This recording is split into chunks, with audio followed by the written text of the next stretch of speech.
Good evening, everyone, and welcome to our fourth Cultural Competency Fair workshop. My name is Iman Bukhari, and I am a member of the Canadian Cultural Mosaic Foundation.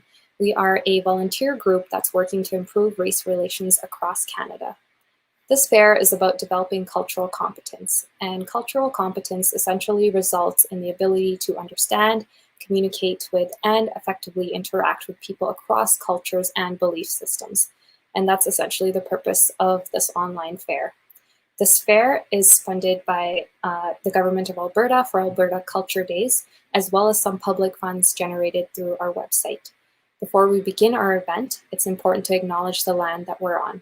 By acknowledging the land, we are respecting the Indigenous peoples, their contribution and ways of knowing, which are reflected through the stories and songs that have lived on this land for thousands and thousands of years. This is an online event, so we're all connecting through different places, but I will make an acknowledgement of the land that I am on. So I would like to take this opportunity to acknowledge the traditional territories of the people of the Treaty 7 region in southern Alberta, which includes the Blackfoot Confederacy, comprising of the Siksika, Piikani, Kainai First Nations, the Tsuut'ina First Nation, and the Stoney Nakoda, including the Chiniki, Bearspaw, and Wesley First Nations. The city of Calgary is also home to the Métis Nation of Alberta, Region 3. The workshop we're about to begin will offer us knowledge and understanding of the Sikh turban dastar and other factors of Sikhism. This workshop will be recorded and will be available through Facebook and YouTube with closed captioning. We encourage everyone listening live to feel free to leave any comments or questions they'd like to communicate with the guest lecturers. We'll be getting to that towards the end of the hour. So with that, I would like to introduce our guest lecturer, Yuvraj Singh, who is a community leader, volunteer organizer, student researcher, and an Alberta youth parliamentarian. Hello, everybody, and thank you so much, Iman, for that amazing introduction. Before we begin, I'd just like to give a quick introduction into some of the work that I've been doing and why this topic means so much to me.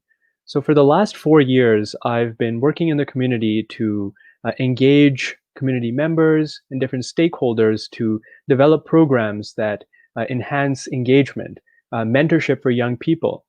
But related to today's topic, many interfaith events. And I've worked with the police, the RCMP, and the school boards in the city to develop programs to increase cultural competency. And as someone who was raised in Canada, I'm a Canadian, and was a visibly different Canadian, the turban is a critical aspect of my identity. And our ability to appreciate the differences among us and our collective identity is, I think, what drove me to this path. So without further ado, I'd like to get into today's discussion and today's topic, which is about the dastar, the Sikh turban, and how the dastar plays a unique role in spiritual enlightenment and social justice for Sikhs. Next slide. So before we begin our presentation today, there are a couple of things that I do want to stress and get clear right out of the gate. So the first thing is that a lot of us, when we are introduced to a new topic, there are some terms that we should familiarize ourselves with. So the first term that I want to talk about is the term turban. And so the word turban may be familiar to you as a head covering that you may see many people wear, especially the Sikhs. But the term that I would urge you to recognize and perhaps use more often is dastar, which is the traditional term used for the turban. The second term that I want to clear before we begin our presentation is the term Sikh. And a lot of people have different pronunciations for it, but the accurate and correct pronunciation of the word is Sikh with a small I. And a Sikh is anyone who follows the Sikh faith. We'll get into that later on in the presentation.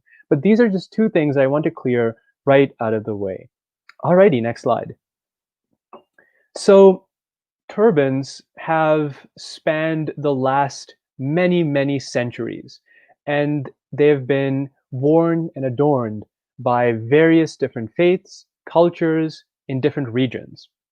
The turban and its accompanying culture, religion, and utility-based learning occupies the pages of history since what is believed to be the 4th century. So it's very, very early on in history.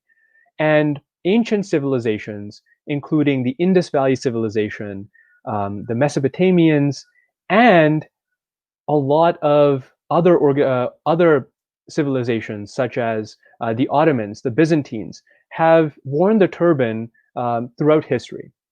So we find ourselves at the very beginning of our discussion in ancient Egypt, where we saw through various texts and various depictions ancient Egyptians wearing the turban, wearing a form of the turban, which was the bajr. And this made its way throughout history to the year around the year 400, where Byzantine soldiers and people from the Byzantine Empire used to wear the turban. And they were depicted wearing this form of a turban through frescoes from Cappadocia, which is an island. We also see when we move later into the 5th century and near the end of the 6th century, that the Prophet Muhammad of the Islamic faith wore a similar head covering to the turban. And that head covering was taken forward many, many centuries into the future and is still used today by people of the Islamic faith, whether they be clergymen, whether they be high-ranking royal officials or court officials. And finally, we find the turban in various different geographic regions. For example, East Africa, where again, Muslim clergy used to wear the turban. And it was associated with individuals who were part of the court system, who were officials, who were aristocrats. Now, making our way into modern history, we find ourselves in Afghanistan and Pakistan, where again, the turban is widely used. In fact, the turban, many of the depictions you can see on your screens as well, is part of the national dress for Afghanis. And it's a symbol of honor and respect and dignity. And the same thing can be said for Bangladesh and Malaysia, where once again, we see a lot of religious individuals or people who are high-ranking officials in the court system wearing these turbans. What's really interesting, and I learned this very recently, is that there are Bible verses, for example, Leviticus, where there's mention of priests of the Jewish faith wearing turbans as well, something similar to the turban. And we also see the same thing in a lot of Native American cultures. So there are 3 main things that I want to direct your attention to. 3 things that I think are common throughout history with respect to the turban. The first thing is that the turban has had various forms and has been traced back to various civilizations in different regions of planet Earth. The second is that the turban has, since the beginning of its use, been a symbol for honor, respect, and dignity, and has been used to honor people of high stature, and mainly been used by men. And finally, the turban is a symbol that represents one's stature in the community. It's a symbol that recognizes how important someone is in the community, their honor. Next slide. Now, how do the Sikhs fit into this? Without getting into too much of the specifics of our presentation, but the Sikh faith fits into this picture by taking on the turban in a unique identity. For Sikhs, the turban, which they have taken as a part of their own faith and developed it into its own thing, is a sign of sovereignty, independence, freedom. And it's the idea that you can break free from the shackles of society, the caste system, and determine your own destiny, take charge of your own life. And when a Sikh dons a turban, for them, it is a symbol to be kings and queens in their own respect, of the highest moral and social caliber. And we'll talk about this later as well. It's, in a sense, an external embodiment of the dissolution of the caste system. It's an embodiment, a manifestation of a Sikh's readiness to always be out there and help people. The turban is a symbol of respect and honor that was given not only to men, but also to women in the Sikh faith. And these are very important themes that we'll, again, cover through the course of this presentation. The turban represents the social duties that a Sikh has towards their community, but also a daily discipline that a Sikh should maintain every single day, a spiritual discipline. So with that, let's get into the main parts of this presentation. Next slide. One thing that I do want to talk about before, again, we get into some of the other things, is how do we tell the difference between all of those other turbans we talked about from history, from different faiths, and the turbans that Sikhs wear?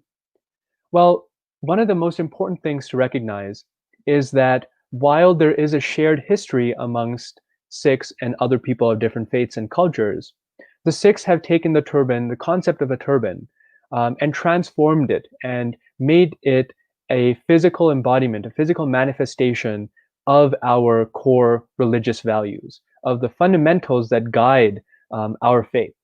And so one of the ways that you can differentiate a Sikh from someone else who is wearing a turban or someone from a different faith is that you will see that a Sikh, along with wearing a turban, one of the core fundamentals of our faith is to keep long, uncut hair.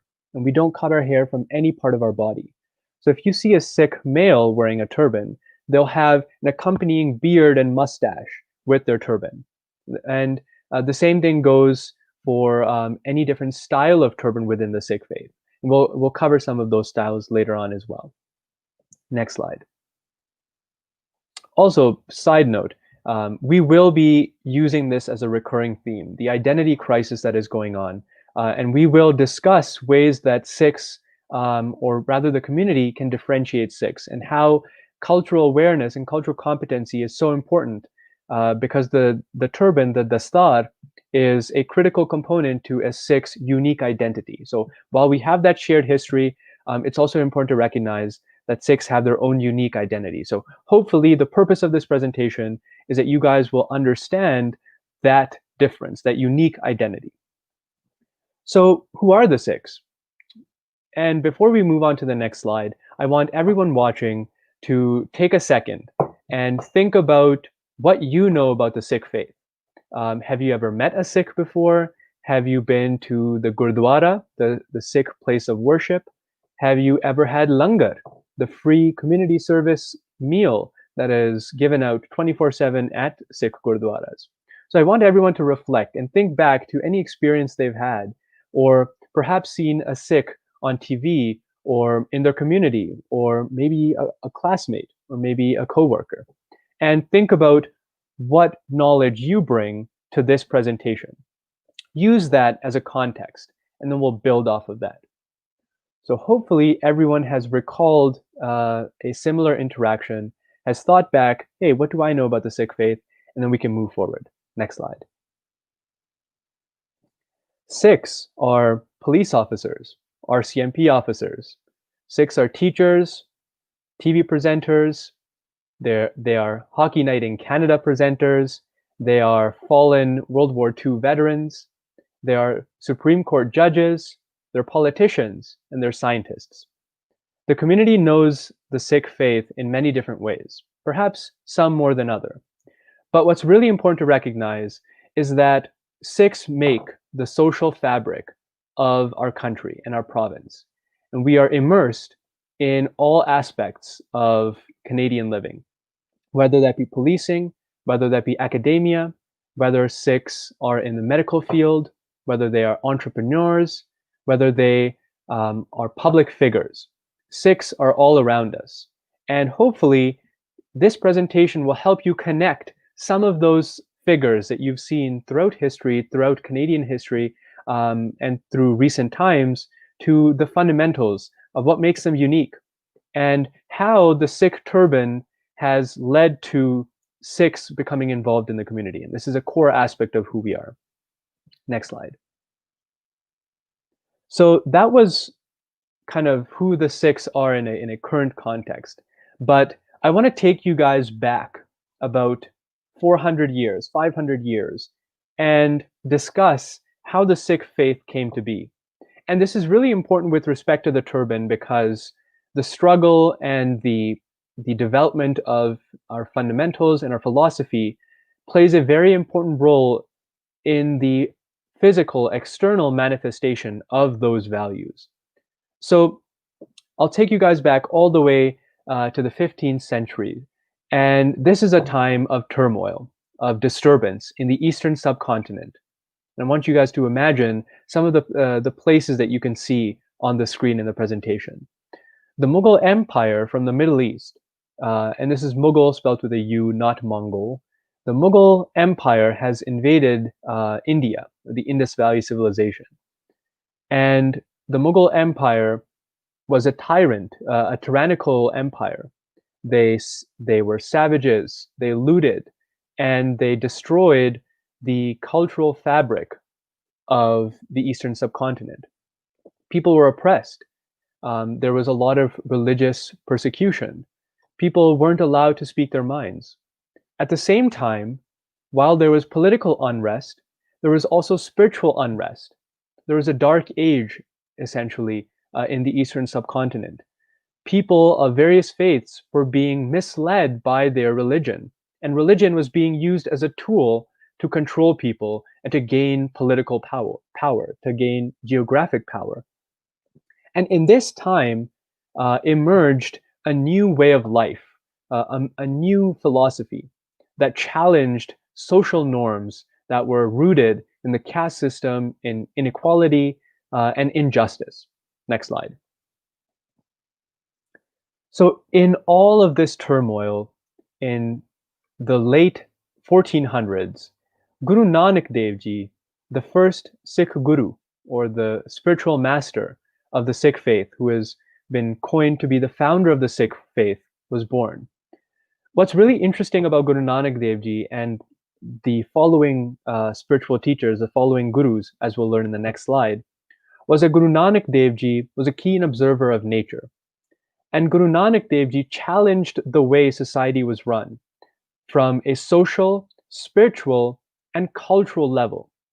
Guru Nanak Dev Ji challenged empty rituals, challenged the way people approached spirituality, and challenged the way the tyrants of the time were oppressing people using religion. Guru Nanak Dev Ji offered a unique way of life that revolved around connecting with the one creator, that revolved around the experience of the one divine that we all share. And Guru Nanak Dev Ji emphasized the oneness of the entire human race, the oneness, the thing that defines us all, which is that we are the creation of that one creator, which we call different names. We have different terms for. Guru Nanak Dev Ji led this revolution almost through divine spiritual poetry, divine hymns that were enlightenment from the creator.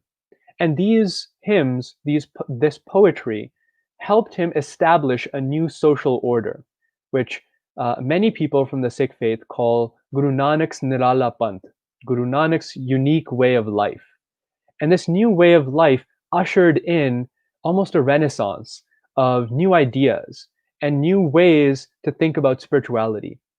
At the same time, a new way to practice your life in the real world.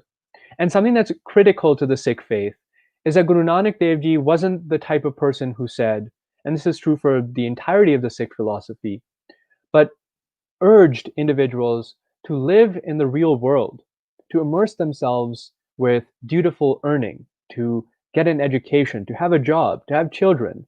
There is no need to go into the mountains or go into the forest and give up everything and meditate. Guru Nanak Dev Ji urged a healthy family life, a healthy civil life, to be useful and contribute to society, all while connecting with that one through divine knowledge, through divine hymns. And Guru Nanak Dev Ji emphasized the importance of equality, the importance of justice, the importance of giving sustenance, important resources like food and shelter to those who need it, and to abandon empty rituals, things that bound people down and divided society. Next slide. Guru Nanak Dev Ji was followed by 9 other living spiritual successors. And these successors were the embodiment of the Creator themselves. Through these 10 Sikh gurus, these 10 spiritual masters, a social, spiritual, and intellectual groundwork, framework, was set up for the Sikh faith.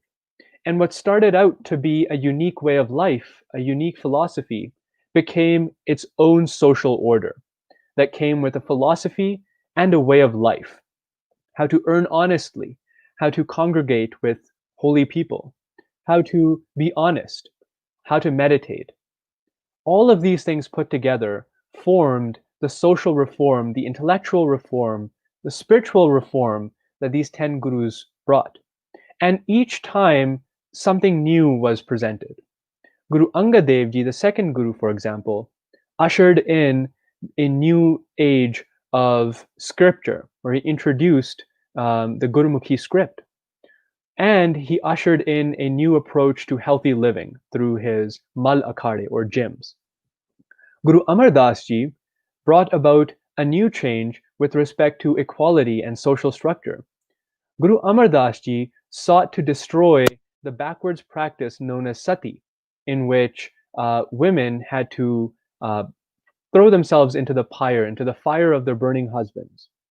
Guru Amar Das Ji challenged the notion that women are to be dependent on men and abolished this system, and was the one who institutionalized the langar, which is the world-famous community kitchen that Sikhs offer 24/7 wherever we go, which is to create equality amongst people and remove barriers based on caste, creed, religion, race, sexual orientation, you name it.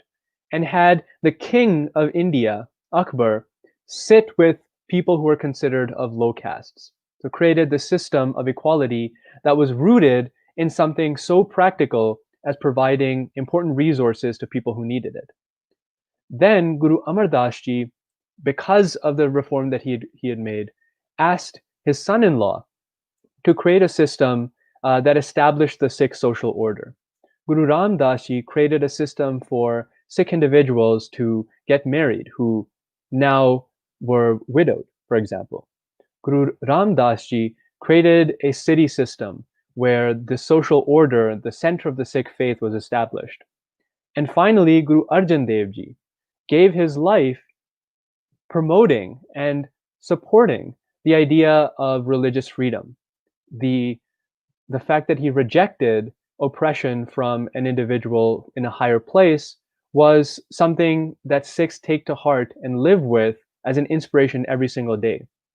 But what's really important through this progression of the Sikh gurus was that over the span of 10 Sikh gurus, who were all equal contributors, but one and the same in their mission to create this new way of life, was that there were 2 wings, the spiritual wing and the social wing, and the wing that focused on the way of life. Guru Har Gobind Sahib Ji, the 6th guru, the son of the 5th guru, Guru Har Gobind Sahib Ji created a system where he empowered individuals to take control of their own lives, empowered people, and gave them the gift of wearing a turban, which, like we've talked about, was a symbol of royalty and respect that had become so exclusive to people who were in higher places. Guru Har Gobind Sahib Ji argued that honor, nobility, and the right to resources, the right to respect, shouldn't be exclusive to people who were born into a certain family, who are from a certain socioeconomic status. Rather, encouraged all people of all castes, people who followed the faith, but people who are of all castes, to adorn the turban and become their own kings and queens, to adorn the symbol of respect and honor, to take up arms against people who are unjust, to ride horses, which is another exclusive thing. And so the line of gurus continues all the way to Guru Tegh Bahadur Ji, who sacrificed his own life to protect religious freedom for the Hindu faith. And finally, the final form of this spiritual and social order was brought together by Guru Gobind Singh Ji, which we will learn in the following slides. Next slide. So almost 250 years of an unbroken line of Sikh gurus, living gurus who were spiritual masters and founders of the faith, continue to contribute to the spiritual, social, and intellectual advancements of not only the Sikh faith, but also the Eastern subcontinent. And finally, after all of those gurus, after all of this progression, the amalgamation of all of those values, those fundamentals, and that divine revelation was put together in a singular form, in which Sikhs all over the world revere as their current guru, the 11th guru, which is Guru Granth Sahib Ji. And you can see a picture of Guru Granth Sahib Ji in front of your screens as well. Guru Granth Sahib Ji, for the Sikhs, is considered to be the divine form of the Creator and the divine form of all 10 gurus for us today. And Guru Granth Sahib Ji is a source of guidance, a source of wisdom, and an important resource almost for Sikhs to continue their lives in a just and spiritual way.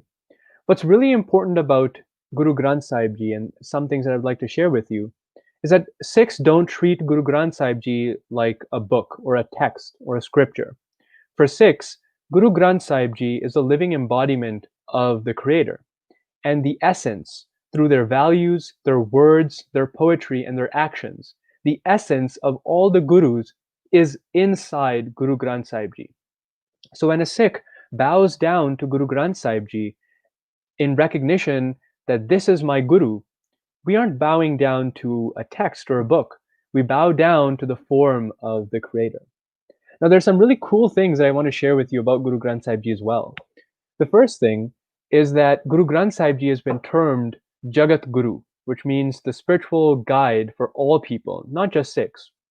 And the evidence behind this is that when Guru Granth Sahib Ji was compiled and structured and ordered, the gurus included spiritual hymns from people from other faiths as well. And there are various Muslim and Hindu scholars, saints, who contributed their works to Guru Granth Sahib Ji. So the inclusivity, I think, stems from a fundamental level, which is Guru Granth Sahib Ji. Another really interesting thing about Guru Granth Sahib Ji is that Guru Granth Sahib Ji isn't ordered or structured in chapters, but is actually structured by musical notation, something that is called rags. And rags are musical notation in the Indian classical system that enable a Sikh or anyone to sing the hymns inside Guru Granth Sahib Ji. So think about it this way. If you're having a bad day and you're feeling down, well, what do you know? Guru Granth Sahib Ji is there for you. And you can also enjoy the music from Guru Granth Sahib Ji's hymns. And so music is a critical component of how Sikhs experience the Creator, through recitation of Guru Granth Sahib Ji, but also through meditation, through connecting with the Creator. Next slide. So one of the really important questions that I always get from people is that on the one hand, you have the 10 Sikh gurus who were physical embodiments of the Creator, and they created that social, intellectual, and spiritual revolution, that change in society. And it took 10 to create that type of lasting social change. And then you have Guru Granth Sahib Ji, which is the, once again, physical embodiment of those 10 gurus and the Creator, and all of that wisdom, their words, their poetry, their divine revelation, and their actions, all of that summed up into one spiritual text. But then Sikhs are also people who believe in one God. How does that all work out? You have 10, you have one Guru Granth Sahib Ji, and then one God. How does that work out? So I'd like to take a second to explain that, because I think that's really important for the philosophy of the Sikh faith. The 10 gurus carried the spirit of the one Creator through them and acted as one and the same in their mission to advance the Sikh faith, but also create a new way of life, a new way to experience the Creator through understanding the universe. And then all of that is summed up into one spiritual guide, this form of Guru Granth, or the form of the Creator on earth, Guru Granth Sahib Ji.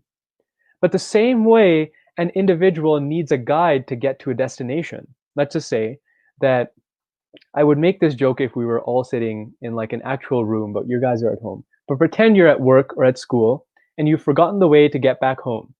So you would most likely use a GPS. The same way, a Sikh uses Guru Granth Sahib Ji as the form of the Creator on earth as a guide to connect with the Creator, to go back home, to have spiritual enlightenment. So Guru Granth Sahib Ji is a guide for us, is a GPS for Sikhs. And we use Guru Granth Sahib Ji for guidance, for spiritual enlightenment, and to connect with the Supreme Creator, God. Now, briefly, I'd like to touch upon the concept of God. What is God in the Sikh faith? The Sikh faith believes that God is an unimaginable, wonderful force, power, that is so beyond our understanding that all we can do is experience that force. And the whole purpose of the Sikh faith, the Sikh life, is to experience that one God. And that one God is what causes things to happen, is an eternal truth, is within everyone, is without fear or hate, and is within everything, all atoms. Next slide. And so this is what I was talking about before. Sikhs believe that at the top of their head, there is a chakra, it's called the Dasam Dwar, a gateway, a spiritual gateway that enables them to connect with the Creator. So by meditation, by serving humanity, and by reading Guru Granth Sahib Ji, a Sikh is able to connect with the Creator through their Dasam Dwar and have spiritual enlightenment. And this is an experience. This, folks, is the end game for any Sikh. It's kind of like, I usually give people the analogy, it's like connecting to the Wi-Fi. So pretend that all of you guys want to surf the web on your phones, and you need to connect to the internet. So what do you guys need to connect to the internet? And then if we were in person, you guys would answer, but I'll tell you the answer. In order to connect to the internet, you need the Wi-Fi password, the coveted Wi-Fi password. And so once you get the Wi-Fi password, you're able to connect with the internet. And then you have all the world at your fingertips. The same way, for a Sikh who can be considered a phone, the Wi-Fi password is our journey, is reading Guru Granth Sahib Ji, is meditating, is connecting with the Creator. And once we understand the Wi-Fi password by reading the teachings of Guru Granth Sahib Ji and by meditating, we then have access to the Wi-Fi, which in our analogy is God. Sikhs believe that there are many ways of achieving this spiritual enlightenment, hence different faiths. So maybe our Wi-Fi passwords aren't the same, but our end game is the same. Next slide. Now, it's really important because now we're getting closer and closer to how the Sikh philosophy ties in with the turban. So really quickly, because this is like a textbook definition of the Sikhs, and let's get this out of the way as well. So Sikhs believe in one immortal force, one God, and we call this God Vaheguru, which means, wow, I'm blown away. Wow, Vaheguru, the enlightener. So amazing, wow, blown away, Guru. And Guru means someone who is the dispeller of darkness. So beautiful, wow, amazing, creator, dispeller of darkness. We also believe in the 10 Sikh Gurus, which we all talked about, and Sikhs believe in Guru Granth Sahib Ji as the eternal and present form of the 10 Gurus and God on earth. We also believe in the teachings of all of the Sikh Gurus and Guru Granth Sahib Ji. And we respect all faiths, but Sikhs owe their allegiance to Guru Granth Sahib Ji only. Next slide. That was textbook stuff. So now we're getting into the interesting, that was interesting too, I'm sorry. But this is now the more relevant stuff to the turban. The star, the more accurate term. And I'll be flipping between both terms because I hope everyone has, a comprehensive understanding of the idea. But what's really interesting is that all of these fundamentals, all of these values that we've talked about, they have a very important place with respect to the turban. So before we get into anything, one of the important pillars, one of the important tenets of the Sikh faith is that we keep long uncut hair. And that was something that we talked about how you can identify a Sikh from someone else. So our long uncut hair is very important because it symbolizes our connection with the Creator, our natural state. So the Sikh gurus not only wanted Sikhs to have a connection with the Creator and to be in their natural state, but the gurus, through their teachings and through their actions, wanted Sikhs to become individuals who are free from binding social norms. They urged the idea that who is society to tell what is beautiful and what is not beautiful, to tell us what a man should look like and what a woman should look like. The idea of keeping your hair everywhere in your body is about acceptance as well. It's about seeing yourself as beautiful, as seeing yourself as okay, as seeing yourself as beautiful in the eyes of the Creator. And you don't need to be more than that for anyone. And this acceptance of the will of the Creator and the form of the Creator is at the core of why Sikhs keep long uncut hair. And I'm sure many of you have seen depictions of Jesus Christ, Lord Krishna, and many other religious figures who've had long hair. So historically also, the idea of long hair has been associated with spirituality as well. Next slide. The dastar is, in a way, the home for long uncut hair for Sikhs.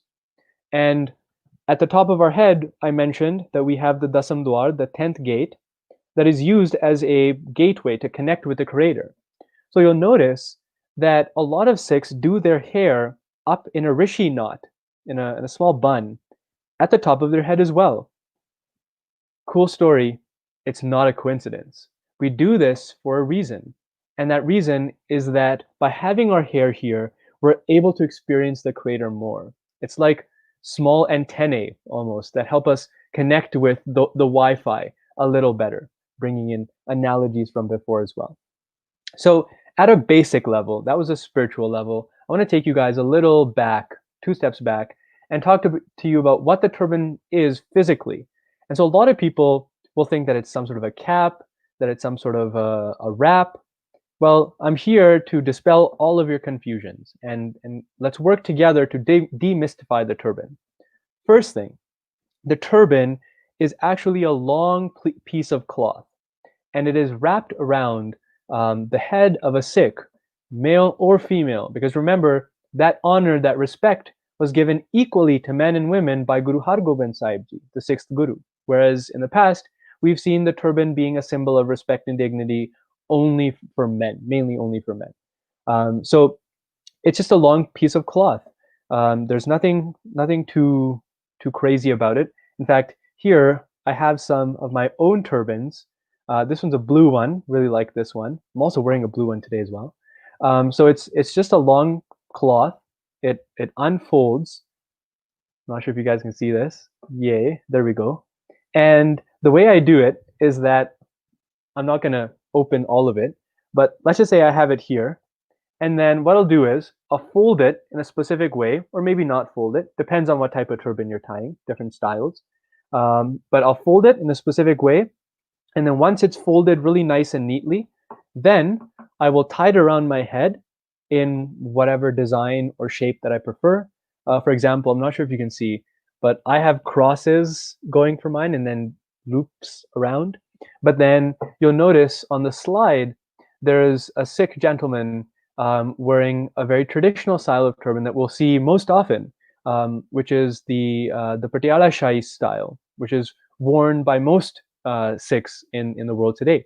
And this gentleman has layers that extend from his forehead on one side, and then straight panels of the cloth going in one direction. Right behind the text is a Sikh family who I actually know personally. How interesting is that you find a picture of them on Google Images? They have tied a more traditional warrior style of the turban that goes flat across your head and then in crosses. In fact, the woman to your guys' right or left, depending on where you are, she has a cross style similar to mine. So turbans come in different styles. different colors. So I thought I'll give you a little sneak peek at my turban wardrobe. I have a pink turban as well for when I'm feeling pink, I guess. Another shade of blue. This is another cool thing. So the traditional color of turbans historically for Sikhs has been blue. So there are many shades of blue for Sikhs, and I have 3 shades of blue. You've already seen one, this one, and then I have one on me, and then this is my 3rd shade of blue. And then let's brighten up our days with some yellow. Beautiful. So tons of different colors of turbans. You can match them with your outfits. Hopefully this matching is good enough for you guys. And they come in different styles as well. And throughout the slideshow, I'm sure you've seen many different pictures of people with different styles. But again, the main thing is that you will find Sikhs with other articles of faith that match with the faith with them if they're wearing a turban. And that's a good way to identify people who are from the Sikh background. Next slide. So once again, really quickly, it's not something special. I'm not hiding anything underneath my turban. It's just cloth. And it's my hair here that's been wrapped up in a knot. And some people will do their hair differently. For example, I do my hair with another piece of cloth underneath, and I make like a mega bun, a man bun. And then I'll put a smaller layer of turban just for the shape, and then this one over top, which is the final shape.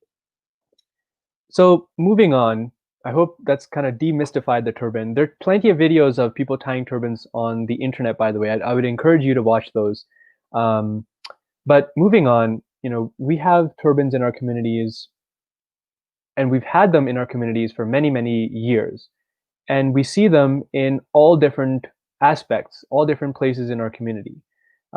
We see them as, being in high positions in the legal system, being the Attorney General, for example, which is the gentleman in the bottom of your screen, being a judge in the Supreme Court, which is the lady on the far right, being army officers and being veterans, and many of those who are fallen veterans who fought for Canada, for the country, and that's the picture at the top.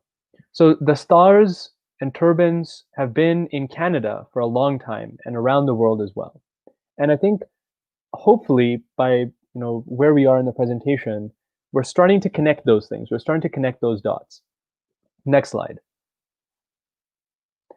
So I want to once again take you back to a critical turning point, bring you back to some of the philosophical fundamental reasons behind why Sikhs wear turban. So like you guys all know from the previous slides in the presentation, the Eastern subcontinent was subjected to a lot of tyranny and oppression and religious persecution. People of lower castes or average people weren't able to defend themselves. They weren't able to do anything about their lives because at one stage or another, they were being controlled by someone in a higher power. If someone was in a lower caste, they were controlled under the thumb of religion, and they were not allowed to read the religious texts. They weren't allowed to be with certain people. They weren't allowed to sit in the same place. How ridiculous is that? They were being subjugated on a social level, where women had to essentially kill themselves just because their husband died. Strong patriarchy that needed to be destroyed, and which was by Guru Amar Das Ji, as we talked about. And finally, they were being subjugated at a political front, where the invaders of the Eastern subcontinent of India were prohibiting people from advancing in their life, from practicing their own faith. Amidst all of this was this new way of life that rejected all of the social norms, that stood up to to injustice, which was the Sikh faith, started by Guru Nanak Dev Ji, 10 unbroken line of Sikh gurus. And so now fast forward to 1699. So remember I said that we started in the late 1400s, 1469. Now we are at 1699. We fast forwarded a little bit, and a new spiritual social order rises with everything that the gurus for the past 200 years have been talking about, whether it's the divine poetry that's been compiled into the form of Guru Granth Sahib Ji, whether it's the social reform by banning sati, whether it's social reform by creating langar by making sure people have access to important resources while sharing it like a community, sitting together. Whether it is empowerment by giving individuals of all castes and creeds and genders, might I add, by Guru Har Gobind Sahib Ji to wear the turban, to carry a kirpan, a sword, to ride a horse, to become their own nobles, their own kings and queens in their own right, and to become saint soldiers, Sant Sipahis, to become people who are so drenched with spirituality, but people who are strong, empowered people who aren't afraid to take on bullies. The gurus hated bullies. I think this is a common theme, and I've never really put it that way, but I think this is true. The Sikh gurus hated bullies, and everything that we did with our social reform was very important to that. And so finally, in 1699, the Khalsa was created. Now, the Khalsa was this unique spiritual order that was designed to protect people, that was designed to be above whatever social disgraces there were, whatever caste systems there were, whatever dark ages there were in the intellectual realm. The Khalsa was meant to rise above that and to be spiritually, morally, and ethically disciplined, to have a code of conduct that guided their actions, and to be fierce, empowered individuals who wouldn't be afraid to take on the bullies and fight and stand up for the little guy. This spiritual order was called the Khalsa. With the creation of the spiritual order, which was created by Guru Gobind Singh Ji, the 10th Guru that I mentioned we will come back to, I delivered. With the creation of this order, the Khalsa were given a unique identity. When we had, let's say, Sam the milkman, now all of a sudden is Sam the Khalsa warrior. This elevation in identity gave people empowerment, gave them strength to fight. And they were given, along with that empowerment, a unique appearance. This unique appearance started first and foremost with the turban, the Sikh dastar, this beacon of hope, this beacon of justice, that if you saw this dastar somewhere, and this is true, this was true back then, this is true right now as well. If you see me or anyone who looks like me with a turban in a crowd, you can go to that person for help. You can go to that person for any type of assistance. And that's why our Sikh gurdwaras have large flags in front of them, because those are places where you can come and you can have a free meal, a hot, free vegetarian meal. You can come and take a nap, have some rest. If you need medical attention, you can come there. If you want to just relax and feel spiritual, you can come there. This was a beacon for people who are being oppressed. We deliberately want to stand out. We want people to come to us. And this is what this uniform, this new appearance was. Along with the turban, Sikhs were given 5 articles of faith. And I think I'm jumping the gun, so let's actually go to the next slide. Psych, it's not on the next slide. But I think this is exactly what we were talking about how standing out became a cornerstone for how Sikhs delivered social justice. And I know we're running short on time, but really quickly, there's this beautiful story about how there were slave traders who used to abduct women and children and take them back to the Middle East to be sold. And so every night at midnight, the slavers would all of a sudden become very, very worried, and they would become very anxious. Why was that? Because they knew that at midnight, the Sikhs were going to attack, and they were going to stop the slavers from taking innocent women and children to be sold off in the slave markets of Afghanistan. Sikhs had become a symbol, and still are today, to fight against injustice, to stand up for people. And Sikhs do that to this very day in many different ways. We may not have a battlefront to fight, but we have many different other fronts that need to be fought on against systemic racism, against injustice against minorities, to provide resources, food, and shelter to people who are underprivileged, to fight mental health and stigma in our communities. And those can be simple things like fighting bullying, fighting cyberbullying, making sure that people who are oppressed and marginalized, like First Nations people, LGBTQ people, that those people are protected. They're stood up for. And that's what standing out means for us. Our turban is the cornerstone of that standing out. We do this on purpose. We wear colorful turbans on purpose. Our turbans are beautiful, well layered, and out there so that we can be out there for you, so that we can protect people and we can be a beacon of positivity, of chardi kala, which means rising spirits. Next slide.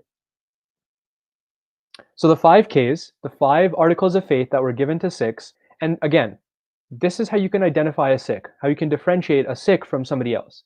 So I've actually got all of those 5Ks here to show you. So the first one, starting from the top of my head, is a kanga. I'm not sure if you guys can see it.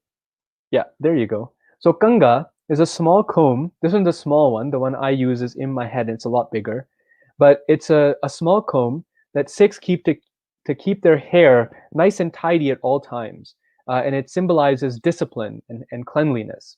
Also, if you're having a bad turban day, always take your turban off, do your hair again, easy peasy.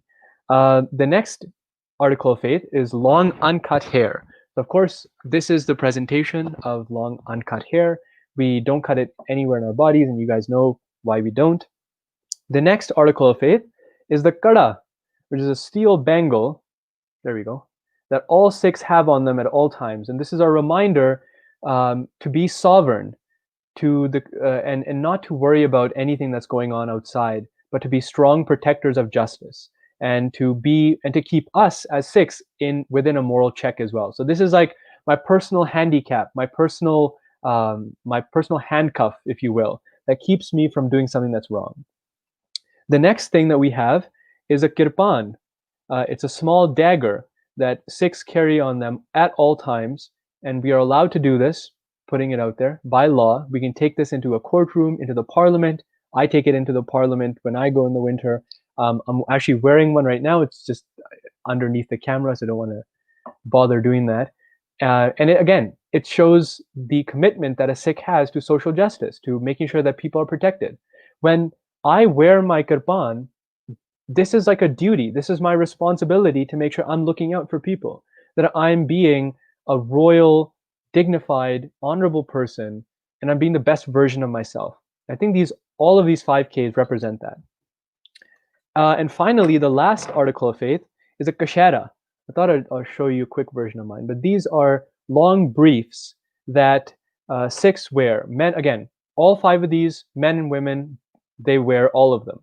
And so the kashera is for keeping our lust in check, to make sure that we are on the right moral path.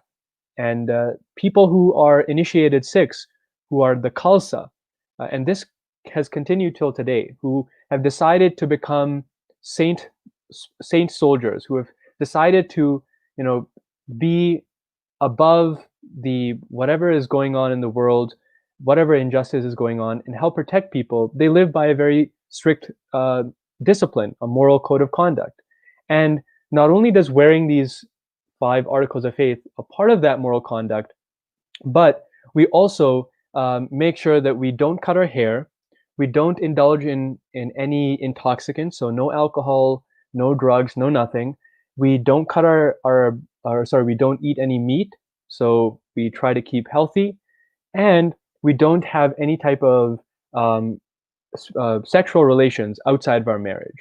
So I think these 4 things make it really clear that those Khalsa, they're really there to protect people, and they're really there to maintain that justice. We try to be healthy, we are connected to the Creator, and we're ready to serve people, and we have a moral check for us. Next slide. We're really going neck and neck with time. Let's skip this. I think we've talked about this. There we go. So this is the concluding part of our presentation. The Dastad has shaped almost every single aspect of the Sikh identity. By deliberately putting ourselves out there, by deliberately standing out, Sikhs have engaged since the inception of the Sikh faith. Sikhs have engaged in community service, been active members of all aspects of the community, and have been committed to a spiritual and moral code of conduct. Next slide. So the dastar, the turban, and the philosophy of the Sikh faith, the fundamentals of the Sikh faith, are reflected in three commonly identified pillars of the faith. Nam japo, which means to meditate. Kirt karo, which means work honestly. You don't need to go into the jungle and not marry anyone and cover yourself in ash and hang upside down. You don't need to do that. In fact, there's a really interesting hymn from the Guru Granth Sahib Ji, and it translates to that if you're hungry, if you're empty stomach, you're not going to be able to concentrate in meditation. So an honest means to earn food, to put food on the table, is not only important, but then the next step, which is vandishako, vandikeshako. Whatever you've earned, give back to the community. Give back in money, donation. Give back in time by volunteering. Give back in skill by making sure that you can help people out by tutoring people or doing whatever. But it's the idea of giving back in a way that is meaningful to your community. So earn to sustain yourself in an honest way, but then go above and beyond and contribute to society as well. Next slide. So one of the ways that Sikhs put themselves out there, one of the ways that we embody, we manifest the idea of a turban, the idea that we are royal, we are honorable, and this is a symbol of respect and dignity, and that when I wear my turban every single day, I promise to myself and to my guru that I'm going to be a king in my own right. I'm going to be the king of being the best version of Yuvraj. When I tie my turban, I think to myself, this is the image of my guru, and I have to represent the guru and represent the ideals of the faith and be the best version of myself, be a king in morality and being a good person. Same goes for any individual who ties a turban. And so one of those ways is langar, a free kitchen that is run by Sikhs all over the world. And this point is super, super interesting. 24/7, all over the world, in all Sikh establishments, in all Sikh gurdwaras. Right now, I kid you not, right now, if you were to stop watching Facebook and go to the nearest gurdwara, you would be able to get a takeaway baggie of a hot vegetarian meal. Obviously, because COVID, so you can't sit down. But pretend it's not COVID, you would get to sit down with everybody and enjoy the meal and take part in the meal as a community, because it's not the powerful serving the poor. It's one community member serving another community member, community for community. And that's why anyone from any faith, gender, religion, race, creed, caste, sexual orientation is welcomed to sit in the langar and have that community meal. Again, community for community. Next slide. So this is, I think, the last slide before we get on with questions, if we have time. I hope we do, fingers crossed.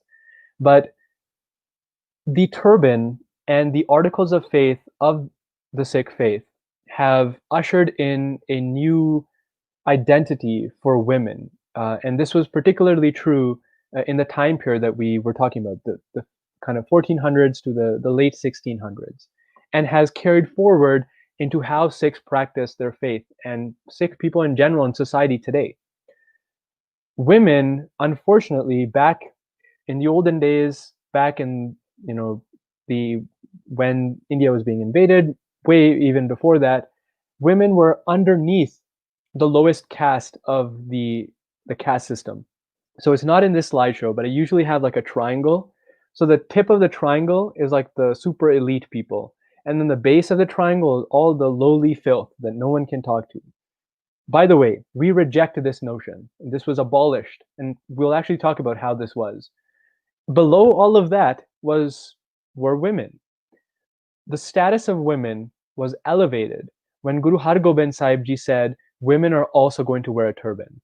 When Guru Gobind Singh Ji said that not only are men going to become Khalsa, initiated warriors that would lead the faith, women are also going to become Khalsa.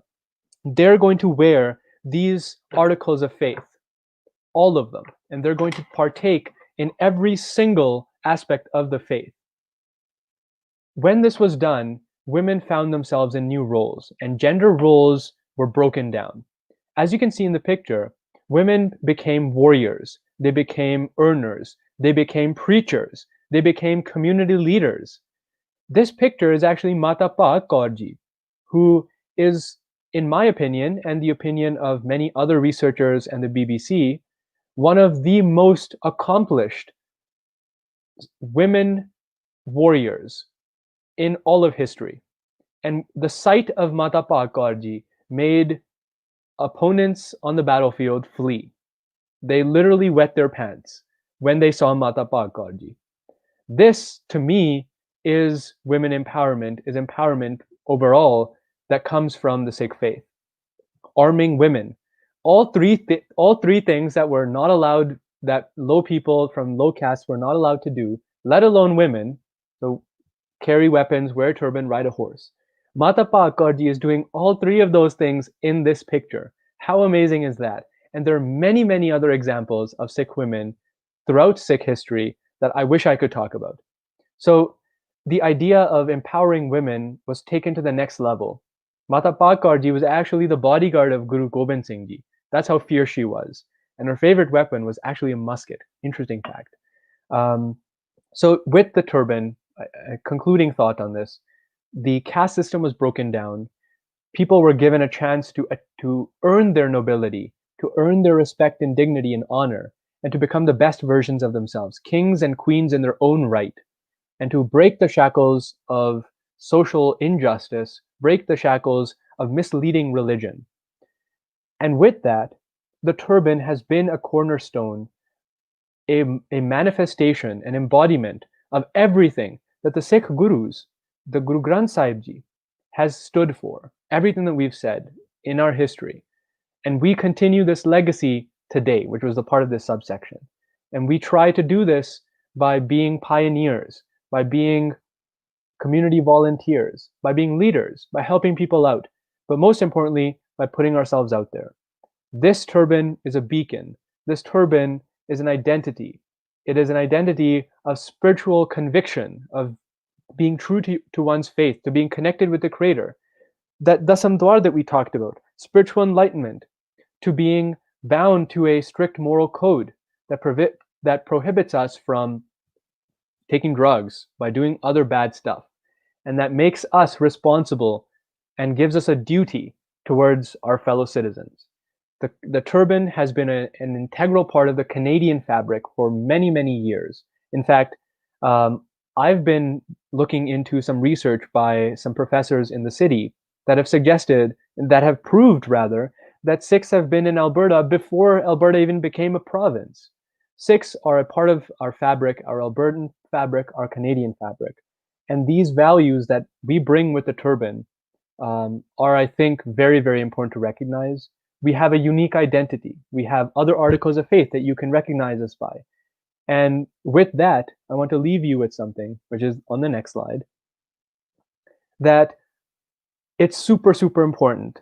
And we've talked about this before as well, but I think it's a good ending note, which is that we all share a beautiful history.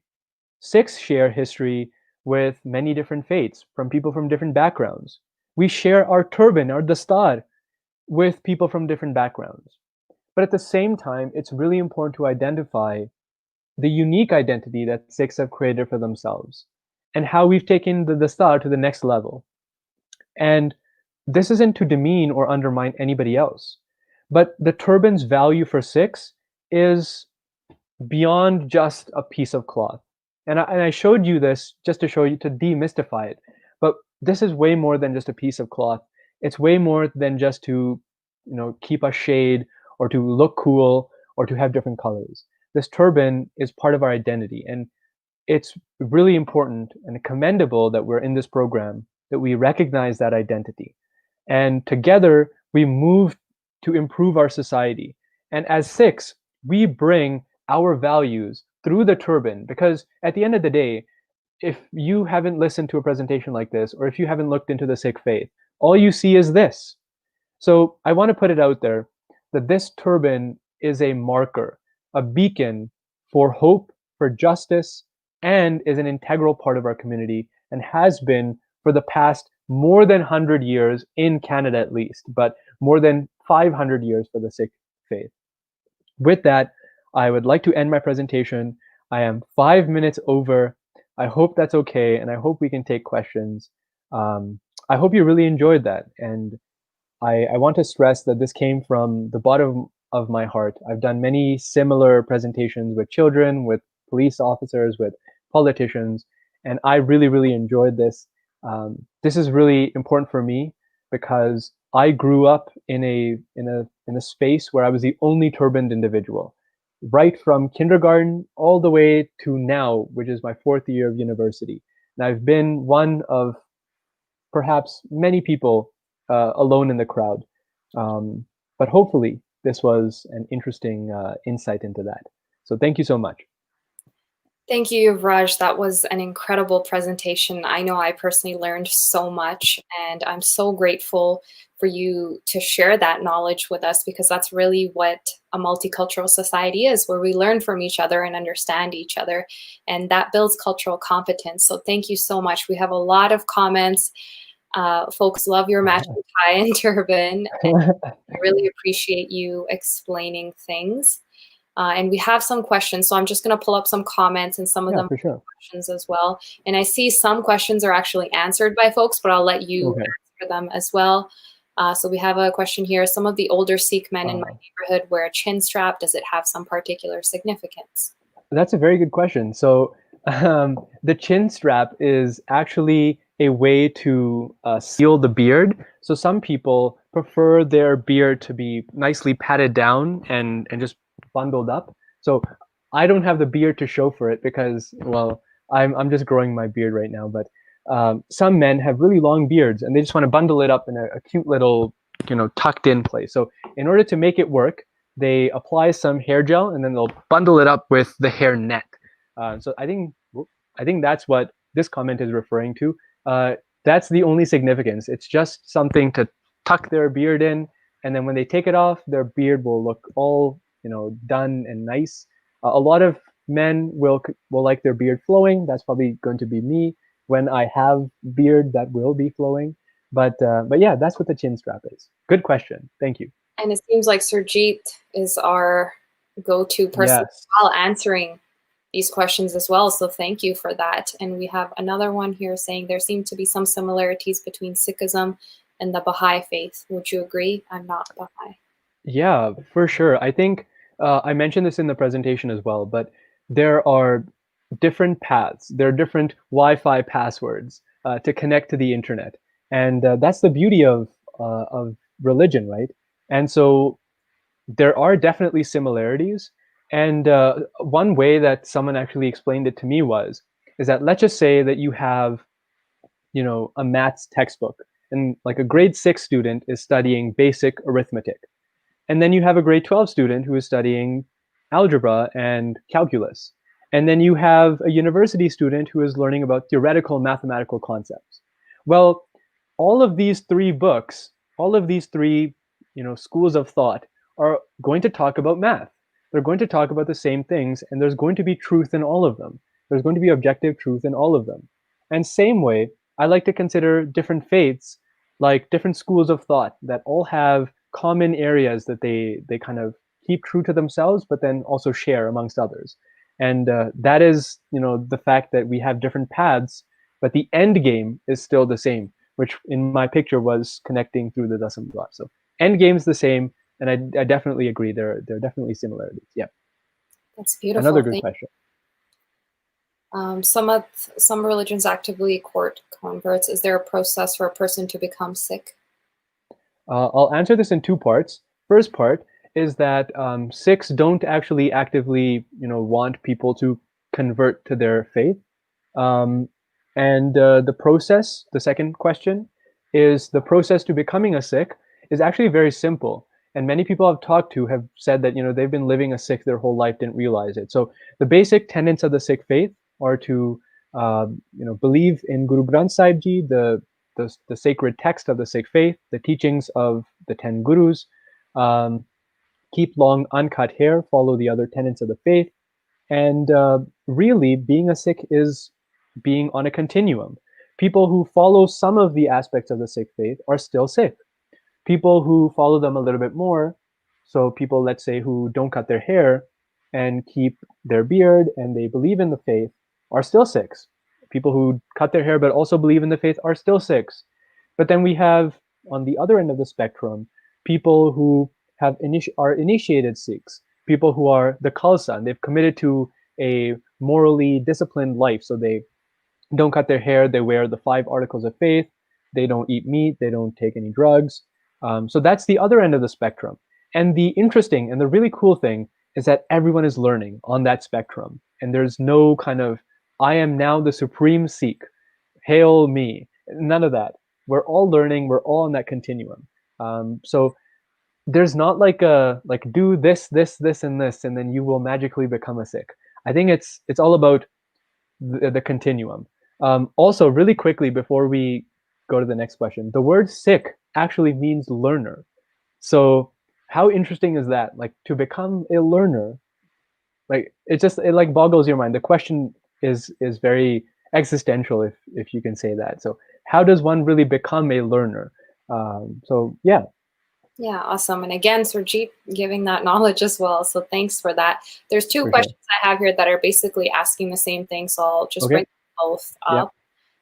Is there a reason for different styles, or is it simply preference? I've noticed younger Sikh boys wearing smaller turbans with small buns. Once they're adults who see the common traditional style turban. And same thing, I saw different types of turbans. Does that mean anything, or it's just style? Yeah, again, the only significance is that some younger children will start off wearing a smaller version of the turban. So that was the cute boy that we saw in some of the original slides. It's called a patka, and it's just their hair in a rishi knot in a bun, and then it's covered with a cloth. So no real significance. Going from that to a full-fledged turban is just you being ready to wear the turban in a full respect. And some kids will start off wearing a full turban. I know many kids who do that. I personally started off wearing a smaller turban. Now, the different styles of turban, we briefly touched on this, but the more triangular one with the layers coming on one side and the flat layer going on one side, what we've seen more commonly is the Patiala Shahi style, and it's associated to the royalty in Punjab. It's also associated to how Sikhs used to wear their turban when they fought in the world wars. So that is one style. The other style, which resembles mine or the other Sikh family that we saw, the cute kid in the center and then the guy and the woman. So that is a more warrior style. Sikh warriors used to wear that. And so just as a follow-up to that, the way the style is done, I wish I could show you this, but there's like tons of videos. But I basically have my hair wrapped into cloth and then done into a bun. So I can't physically take my turban off. My hair is wound into the turban. So this is called the dumala. It's 2 layers, 2 fundamental layers, dumala. And so this is a more sturdy turban, and it was used for war, and now it's just a respect for that era. Awesome. And we have lots of folks thanking you for your wonderful presentation, saying it was very informative and very fascinating. A lot of great information. Awesome presentation skills. Thanking you for that. Yeah, and folks saying, I knew nothing of the culture and the history of turbans or Sikhism. So this is awesome. Thank you so much. Oh, we have lots of questions here. That's great. Oh, so do women also avoid cutting their hair or shaving legs? Yeah, this is a really good question. And again, we talked about this a little bit. The idea that the same reason why Sikhs don't cut their hair applies equally to men and women. So in the Sikh faith, women are also the same as men, asked or encouraged to keep their hair not only on their head, but on all parts of their body. Again, it's to reinforce the idea that society shouldn't dictate what it is to look beautiful, to be feminine, or to be a woman. That your own acceptance of your body in the natural state that was given to you is what should be the beauty in you. And shedding those insecurities was instrumental in why the Sikhs, or why the Sikh gurus, pushed for the turban and long uncut hair in both men and women, because practicing the faith applies to equally both men and women. So yes, the answer is yes. Now, the thing that I do want to stress is that in the Sikh faith, it isn't compulsory. Like, no one is going to hunt you down if you cut your hair, or no one is going to hunt you down if you shave your legs. Like I'd said, everyone's on a continuum. One person may be learning, the other person on the other end still may be learning. I know I'm learning for sure. So no one is looked down upon. And if women shave their legs or cut their hair, that's also not looked down upon. It's just a stage in the process. But yes, women, the same as men, are urged not to cut their hair from any parts of their body. Awesome. And one thing I want to add about that, which I think is really interesting, is that, there's various different cultures and religions living in Canada. And when we talk about inclusion, when we talk about diversity and really helping people feel accepted, that's something very important. So I can just think of an example, like our recreation centers, for example, when we do perhaps promotion or marketing for the recreation centers, are we being accepting? Are we really showing that acceptance? Because we need to think about the way that we present information and show that acceptance. So I'm sure they have maybe some sort of policy, but a lot of the times when we see images, when we see representation, we don't really see that diversity of different types of folks, whether they're wearing a burkini or whatever else it may be, or having not shaved legs, especially for women. That's a big topic as a society in general. That's unacceptable. So are we really creating a society that is acceptable to people of different cultural beliefs as well as other beliefs? Something really for us to think about. If we call ourselves a multicultural society, then we need to think about representation as well. Yeah, we need to walk the talk. Yeah, exactly. Lots of folks thanking you for your awesome presentation. Thank you so much, guys, by the way. This means a lot. I'm truly humbled by this. And I think it's not so much about my presentation skills. I think it's more about the fact that you guys learned something. So yeah, I'm glad that you guys learned something. It seems like we have one last question. Yeah. I'm just going to pull it up here. It says, as I understand it, Sikhism was a rejection of many of the Hindu practices, much like Protestantism was a backlash against Catholicism. Do Sikhs and Hindus view each other? How do they view each other today? So I'll actually answer it in two parts. So the first part is Sikhism being a rejection of many Hindu practices. I don't personally. I would say that that's not true, and many other people would agree with me. Sikhism isn't a response to Islam or Hinduism. Sikhism is its unique way of life, and it wasn't meant to reject a specific religion. It was a way to help people connect with the Creator, and whatever needed to be done as per the divine enlightenment of the gurus, it was done. And so Sikhism is not, firstly, is not a rejection of the Hindu faith or the practices of the faith. But at the same time, yes, Sikhs don't believe in a lot of the things that Hindus or other people from different faiths believe in. And I think that is just an objective fact, the way that the Sikh faith was developed, rather than being a rejection or a response to those other faiths. So there is merit in the idea that yes, Sikhs don't believe in the caste system. Sikhs don't believe in fasting or the worship of idols or deities, or many other things like parda, which is when women need to cover their heads or cover their faces when they talk to anybody. We reject all of those things, but we aren't doing it to reject the faith or to oppose anybody. That brings me into the second part of the question, which is that Sikhs and Hindus have great relations. There's no animosity, there's no hatred. Sikhs live in peace with all people of all faiths. In fact, during the Sikh Empire's time, when Maharaja Ranjit Singh was the ruler of Punjab, Sikhs and Hindus and Muslims used to live in perfect harmony. And the same thing has continued today. Guru Tegh Bahadur Sahib Ji, the ninth Guru, sacrificed himself to protect the Hindu faith, to make sure that they weren't being oppressed, that they weren't being persecuted. The Kashmiri Pandits of northern India came to Guru Tegh Bahadur Ji and said, Aurangzeb, the tyrant king, which all people of all academic backgrounds know of, he's asking us to give up our faith. And Guru Tegh Bahadur Ji went to Delhi and said no and was beheaded for that. He stood up for the Hindu Kashmiri Pandits. The same thing is said for Guru Tegh Bahadur Ji's father, the sixth Guru, Guru Har Gobind Sahib Ji, who actually built a mosque for poor Muslims who were again being subjugated and oppressed by the Mughal Empire. So, I said this in the beginning, and I want to emphasize this. Sikhs have never had any problem or any opposition to a specific faith. In fact, the fact that poor Muslims were equally disgruntled with the Mughal Empire, which was Islamic, tells you that Islam wasn't the problem. It was their poor policy. It was their tyranny that was the problem. So Sikhs don't have any problem with any faith. We have a problem with bullies. We have a problem with injustice.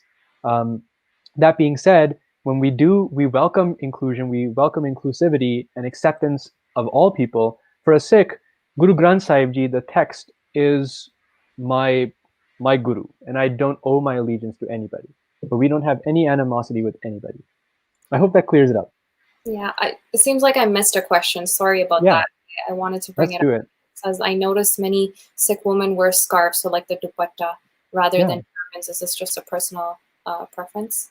It 100% is personal preference. Again, that continuum. Some Sikh women have, they're on the path and they are, whatever, they're shaving their legs or cutting their hair. We don't say anything bad to them. They're as welcome and loved and appreciated. The next step, maybe a Sikh woman is not cutting their hair, but they're not ready to wear a turban. They're wearing a dupatta or they're wearing a scarf.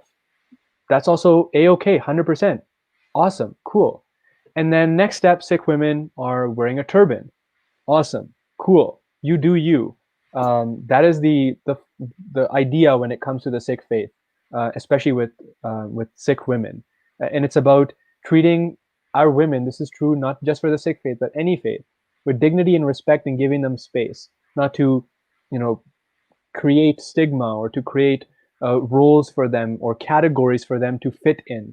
When that happens, then you become exactly like it was back in the 1500s. The reason why the Sikh gurus gave us the turban, which was independence, sovereignty, to become free from those shackles. Yeah, and just up on the headscarf, everyone, I believe it's next Saturday, our next cultural competency workshop, and that's actually on the headscarf.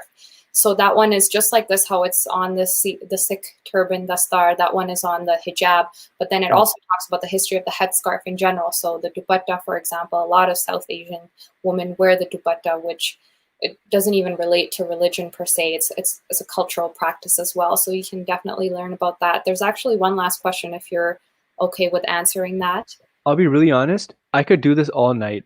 Okay. Like, no joke. So last question we're going to take for the day. What is the modern relationship between Sikhs and Muslims? Sikhs love their Muslim brothers and sisters. I've been to so many interfaith discussions, and this is the beauty of it. And just to digress a teeny tiny bit, because I think this is a good closing note. Every time I personally have an engaged discussion about spirituality, about faith, with anyone from any faith, whether that's a pastor, whether that's a priest in a temple, whether that's an imam, whether that's someone from any other faith, I always come out thinking, wow, that's amazing. Or both of us agreeing that, wow, our faith, our conviction is what's guiding us. Our collective appreciation for faith and the role that faith plays in our lives is what binds us together. And I appreciate a Muslim being a good Muslim. In fact, I forgot to mention this, but there are actually verses in Guru Granth Sahib Ji that say to a Muslim, be a good Muslim. Make compassion your prayer mat, and to a Hindu saying to be a good Hindu. So the relationship between Sikhs and Muslims is fantastic. It's always been fantastic. Sikhs are ready to fight and give up their lives for any person of any other faith if they're being persecuted. Now, with the relationship between Sikhs and Muslims is that sometimes we get confused for each other. And the response to that, any Sikh should not say, if someone, let's just say someone on the street, and this has happened to me, I'm sure this has happened to many Sikhs, but if a Sikh is called a slur that is offensive to the Islamic faith, the response from the Sikh should not be, oh wait, hold up, I'm not a Muslim, I'm a Sikh. That is not the response. The response should be, that is a slur, and you should not be saying that regardless of who we are. And so aside from recognizing that Sikhs and Muslims are very different in our identity, in our philosophy, racism and hate impacts us all equally. And it's not okay to say, I'm a Sikh, I'm not your target. Like, that is not an acceptable response. So the relationship between Sikhs and Muslims, we love our Muslim brothers and sisters. We recognize that there is a difference between our identities. And this presentation has covered how you can recognize a Sikh from somebody else. So it's important to have that cultural competency, but it's also important to recognize that racism impacts us all equally, and we all need to play a part in that. Thank you so much, Yuvraj. You've given us an abundance of knowledge, and I know I personally am so thankful, and it seems like everyone else has too, because we've gotten so many amazing comments about your presentation and the awesome knowledge that you've dropped on us all. So everyone, thank you so much for joining us today with Yuvraj Singh talking about the Sikh Dastar turban. We still have 4 more workshops to go every Saturday and Sunday of September at 7 p.m. Mountain Standard Time. And thank you so much for joining us. Thank you so much for facilitating this. And thank you so much to everyone who tuned in. Have a good night, guys.